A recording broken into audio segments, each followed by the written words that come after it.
Hello, I'm Mariah, and today we're going to go through some of my favorite quotes of some stereotypically depressed philosophers being life-affirming.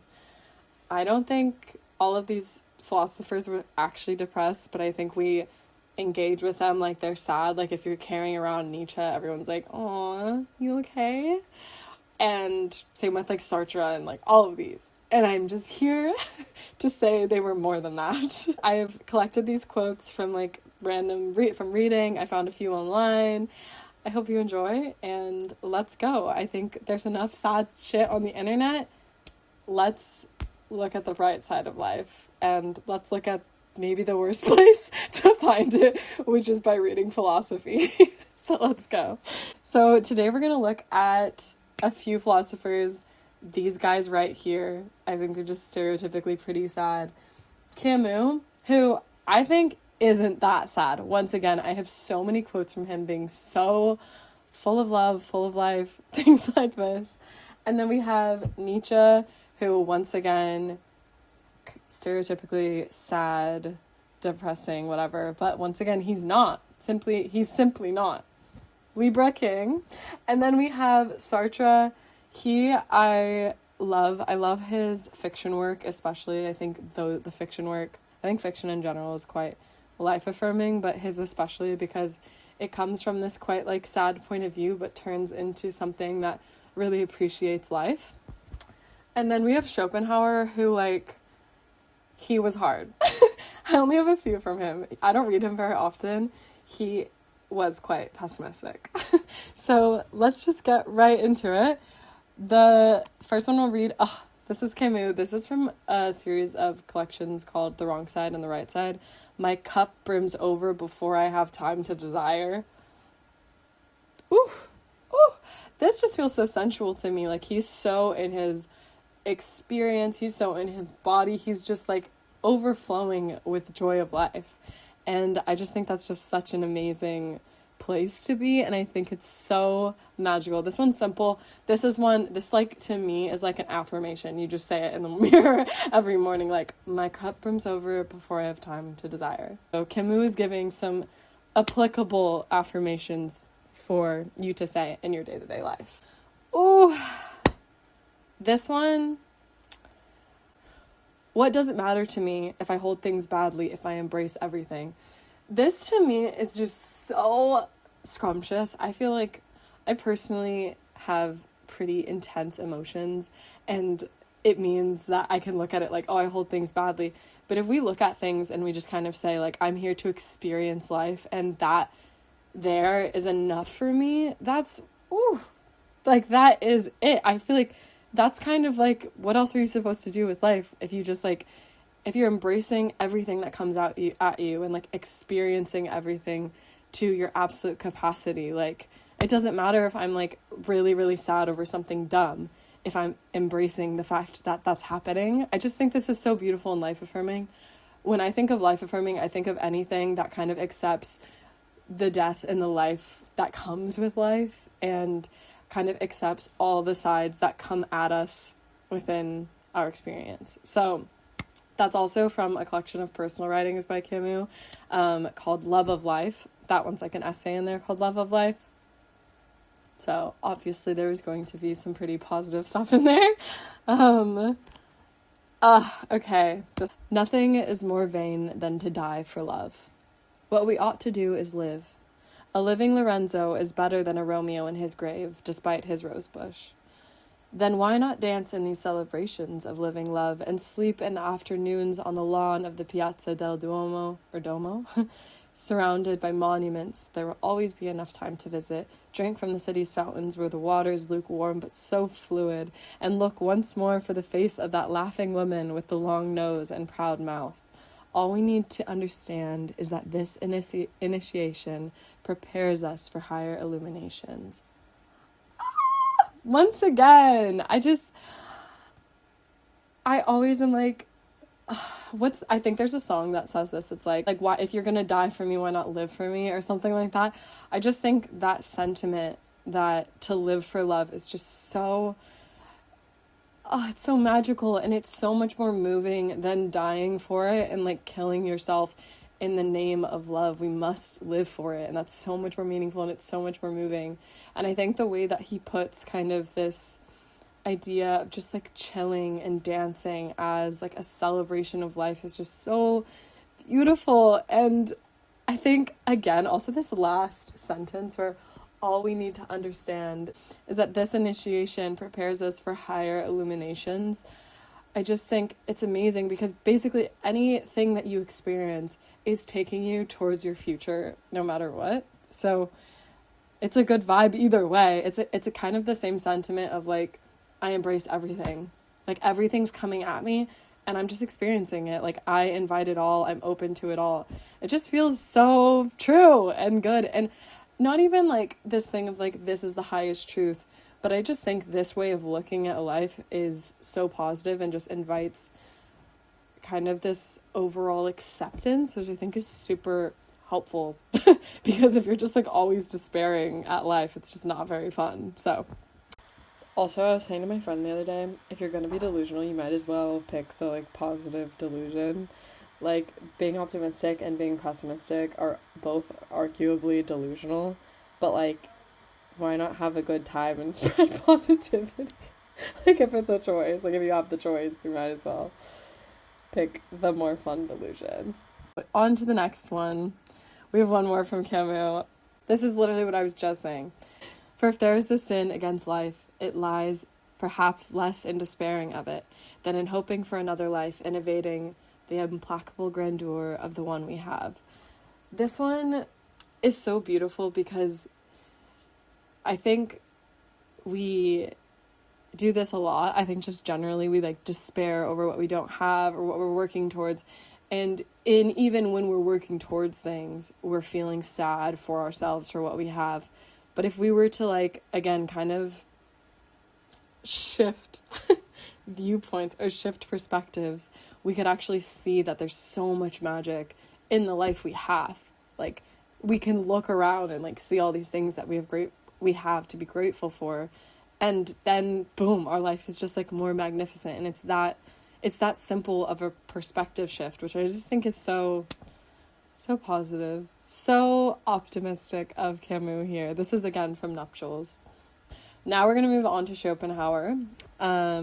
This one is nice. I haven't read this book, but I found this quote online because I was having a hard time finding him being positive in what I have of his.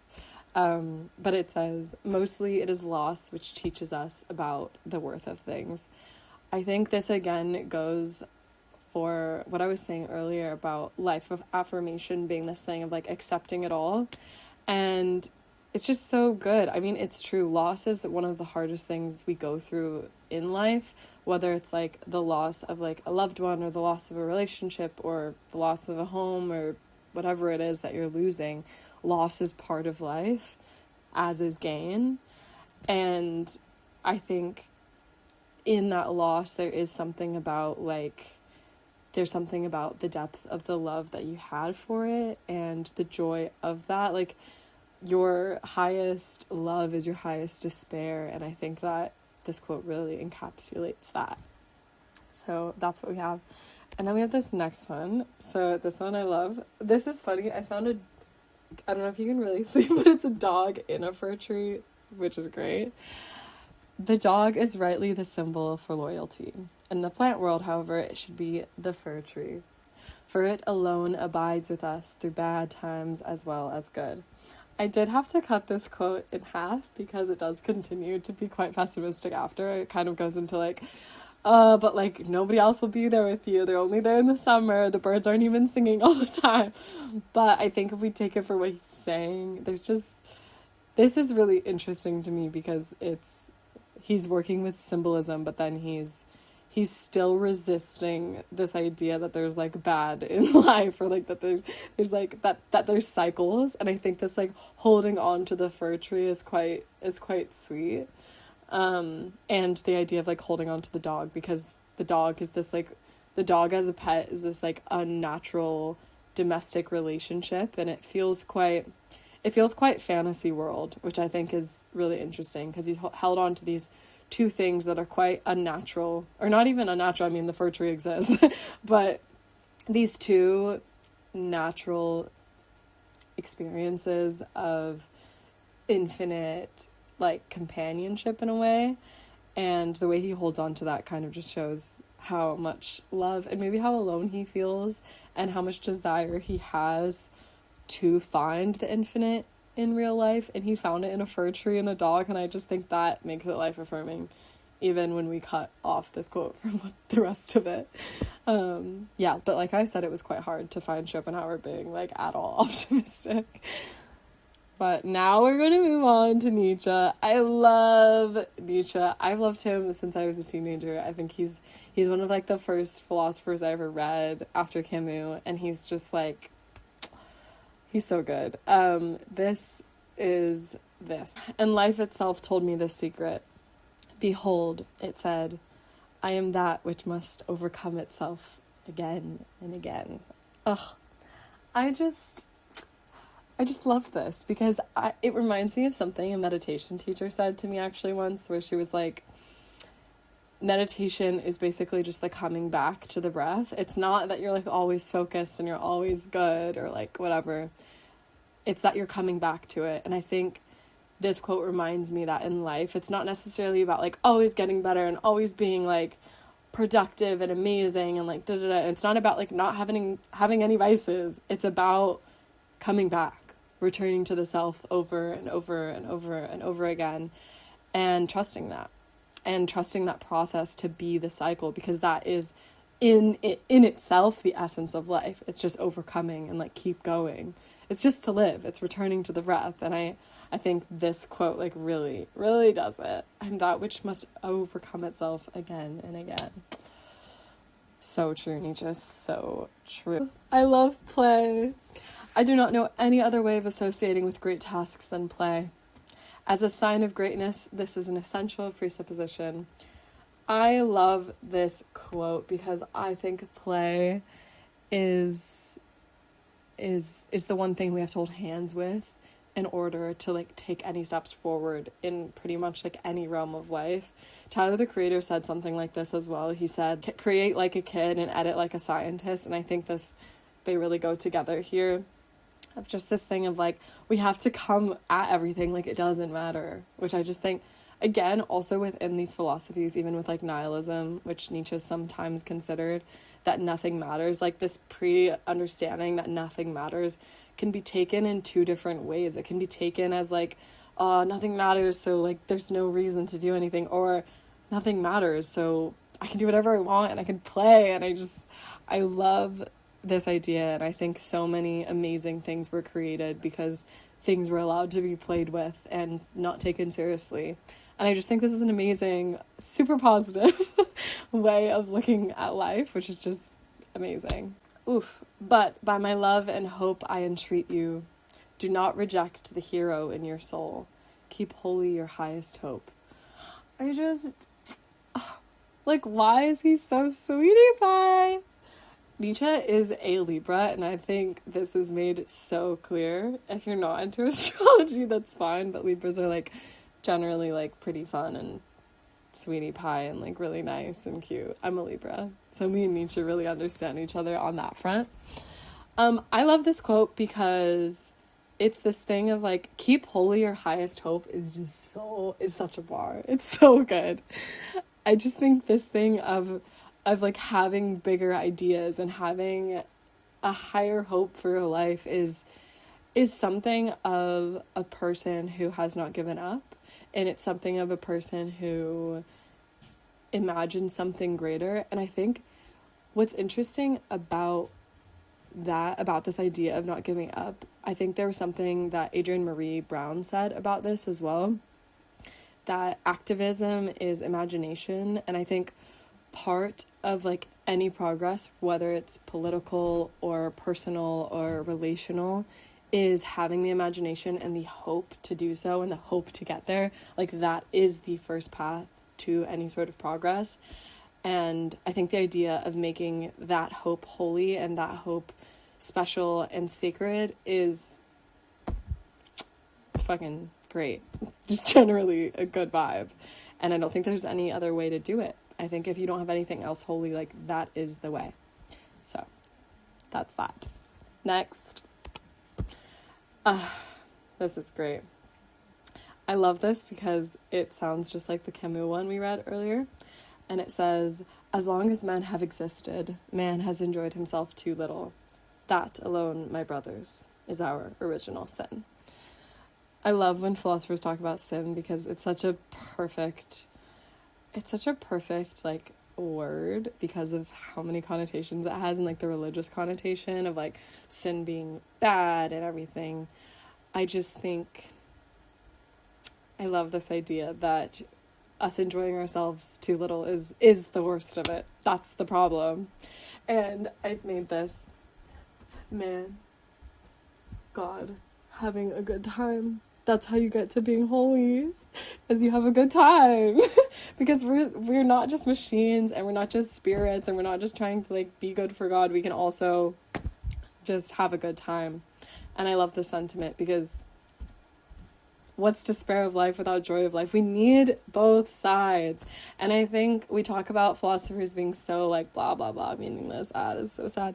But I think I love to hear it in this way of just like, you know what? There's no such thing as sin except not having a good time. I mean, somebody had to say it. Love that. So if you, read the Smoke Zarathustra if you haven't. I think it's quite nice because it feels like a holy book, but it's Nietzsche, so. Now we're moving on to Jean-Paul Sartre. I love Sartre. I know I say his name like kind of silly, but I feel like saying French words and being English just like sounds really funny. It's kind of like somebody being like, I just got back from Paris. Like that sounds hilarious to me. So Sartre it is. This is really nice. It reminded me of the Perfect Days movie, which is what this still is from. I am going to outlive myself. Eat, sleep, eat. Exist slowly, softly like these trees, like a puddle of water, like the red bench in the streetcar. I love this quote, and I love Nausea, the book it's in. I just think this is nice because this kind of talks about the mundaneness of life and the mundaneness of existence and how that too can be expansive and can like bring you more into your body. I think this idea of just being simple and being simply part of life is just so beautiful and life-affirming, because life isn't just progress and perfection and like working and like playing and like but it's also just like the in-between moments. It's like chilling. It's like sitting on the train, and it reminds me of the David Foster Wallace's speech, the This Is Water speech. Like, this is all water. Everything is it. Listen to that if you haven't. It reminds me of that. And I just love Perfect Days because I think it really kind of has the same sentiment of like just living. Like a perfect life is just one where you live. Maybe that's the truth. Maybe that's all we have to do is keep living. This one I haven't read, but I found this quote on the internet of him. She smiled and said with an ecstatic air, "It shines like a little diamond." What does? This moment. It is round, it hangs in empty space, like a little diamond. I am eternal. Oh. This is really interesting because I feel like this doesn't totally line up with his philosophy, the idea of like, I am eternal. But my personal understanding of life is that we're both spirit and human, and I like this idea that we are eternal underneath it, and that there's like some energy in us that can't be destroyed. And I also love the idea of a moment being eternal, because it's just like, this is what we have, this is the life we have, this is everything. I just think it's so beautiful. And I feel like we all have little moments like this when you just like have this understanding that like, I don't know, when you're just like so hyper present that it feels like everything has already melted into right now. I feel like a lot of people had these moments in childhood where if you think about it now, you remember everything like to a T. You remember like how many clouds there were in the sky that day. And I think it's just this like hyper awareness of, I guess, your senses in a way, and just being like really there and feeling in that exact moment there is eternity. Like right here we have eternity, and I just think that's so, so beautiful. Okay, next. This is the last quote because it's my favorite. I read this book initially on my phone, and I just remember reading this and just being like, oh my god. Okay, I'm gonna read it to you. It is, and I too wanted to be. That is all I wanted. This is the last word. At the bottom of all these attempts which seemed without bonds, I find the same desire again. To drive existence out of me. To rid the passing moments of their fat. To twist them, dry them, purify myself, harden myself. To give back at the last sharp, precise sound of a saxophone note. I just love him. Rid these passing moments of their fat is... Oh, God. I just love this. I love when philosophers write fiction, and it's just so beautiful. Because it kind of forces them into, like, oh, wait, what's real life? Even though it's fiction, but, like, what does life actually consist of? It's not just, like, this. I love this one. I think... the idea of it feels quite greedy, like it feels greedy with life, this idea of getting every moment from everything. This feels quite to me like this idea of looking for like the poetry in your life and looking for the meaning behind everything. I think there's something so sacred to finding meaning or to making meaning. And obviously this is like, that's a total personal understanding, but I think I find meaning making to be quite fun and quite beautiful, especially when it comes to story and looking at our lives as a story, and this idea that there's just something in us that we can squeeze out, and there's something in the moment of this like eternal essence, and I just think it's so beautiful. And give back at the last sharp, precise sound of a saxophone. This book talks a lot about music, like he's hearing music throughout it, and it really, really does something. I just think it's so beautiful.